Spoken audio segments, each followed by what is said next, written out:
Matag Sinulog Festival ubos sa free interpretation, giatangan gayud matag tuig ang pasundayag sa nailana nga lumad ba sa kanon. Gumikan sa ilang synchronization og mga mabulokong mga props ug costumes, makadaghan ng higayon silang nahimong kampyon, di lang dinhi sa Sugbo apan lakip na sa tibuok nasod.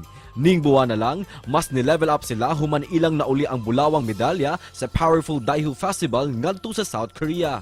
Karong buntaga, sa rantang ilang humble beginnings, ingon man ang pagkaumol sa ilang grupo, kauban ang usa sa mga founder nga si Barangay Basak San Nicolas Captain Norman Navarro, dungan tang sa ulugon ng atong kadaugan isip mga Sugboanon, dinhilang sa GMA Regional TV Live. Makauban nato karong buntaga, mga kapuso, ang choreographer sa nailan naging pag-ayo nga lumad basakanon nga midaog karong bag-o sa kompetisyon dito sa South Korea.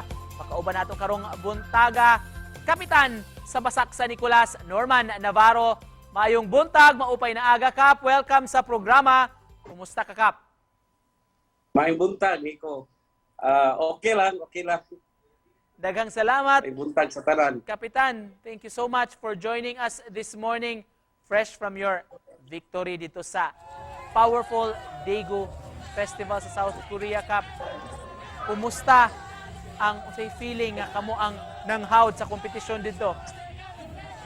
So lipay kayo niya, proud kayo no nga nidaog gyud ta ang mga bata nga atong gidala dito. Malipayon sad kayo niya nga na successful ang among pag-appeal dito sa Daegu. We learned, Kap, nga doon na mo kanang gihimo nga adjustments sa inyong routine, labi na sa finals nga sa competition na gyud mismo sa final category. Sa inyong gihimo day, Kap, nga mga kabag-uhan. O amo lang gamay ra kay nga changes god. Ang ako lang ang formation kay lahi magud ay kay pag elimination round diha na ko nakita nga lisod ang among floor pattern pagpagawas kay gamay ra ang area. So ang ako ni hugaw tan-awon ang presentation kay tungod nga sikit-sikit ang kuan. Di ka adjust ang mga dancers. So ako giusab ang formation, yan na lang ko gi-correct nga gamay nga ipalis na ko, gipanindot yun ako ang presentation niya. Ako gi-challenge sa mga bata kay mauota nga mapildi ang basakanon ni kulit. Kumusta man to dihang nagki-compete mo sa lain-lain nga mga countries? So pag okay ra kaayo ang atong presentation, daghan sad nga mga countries ang kanang competitive kaayo nindot sa ilang mga presentation. Pero lahi magod, mas unique magod ang atong presentation dito kay siguro kay naanad naman ko ta sa atong sinulog diri festival ba nga kanang paspas ang atong music, paspas atong movement, ana synchronize ang atong kuha niya afro pattern nato nindot. So mao na nakalahi kay ang ila dito kasagaran is sana gyud ka formation one way ana. So wala kaayo ko ang ato is daghang tag changes nga basta nindot gyud ang atong presentation. How was it like, Kap, kaning deploying 23 dancers compared sa atong naandan nga tinagatos maning musayaw nato for Sinulog Festival, Kap? O mo na problema no kay unsaon na to pagpanindot kay ang among style is more on kanang mass dancing gyud ba daghan. Naanad man ta sa kagatos. So karon gamay ra ang ato unsaon na to pagpanindot.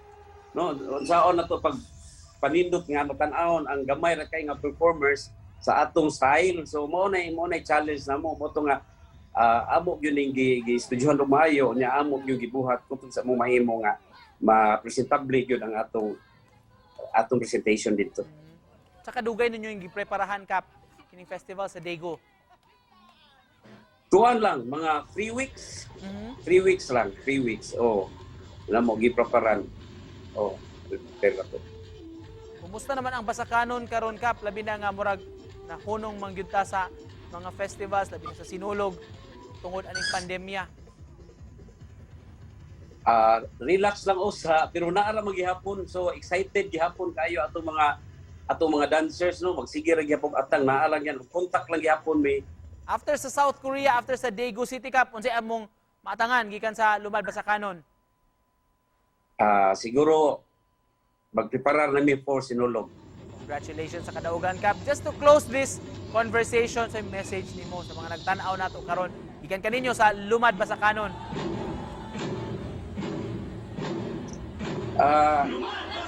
Una sa tanan, nagpasalamat mi sa Ginoo no nga wala mi pasagdi didto giupanan mi unya bisan sa kanang mga pagsuway kay daghan gidugay. Delayed gyud among late na kay among application sa among passport nya nalipay mi nga tanan smooth ra gyud because gikan sa DFA pag-abot sa consulate sa visa processing nya RT-PCR namo so na negative tanan so niya successful nakalarga gyud mi so pasalamat ko sa atong mayor Mike Rama o sa City Council labi na gyud ni Congressman Idorama nga nisuporta gyud namo nga makalarga mi dito sa South Korea. Thank you so much. Daghang salamat sa pag-uban kanamo karong buntaga kap og congratulations sa tanan yung kahago sa Lumad Basakanon mga kapuso. Kapitan Norman Navarro. Salamat kap. Salamat sa kayo Nico, may buntag. Good morning.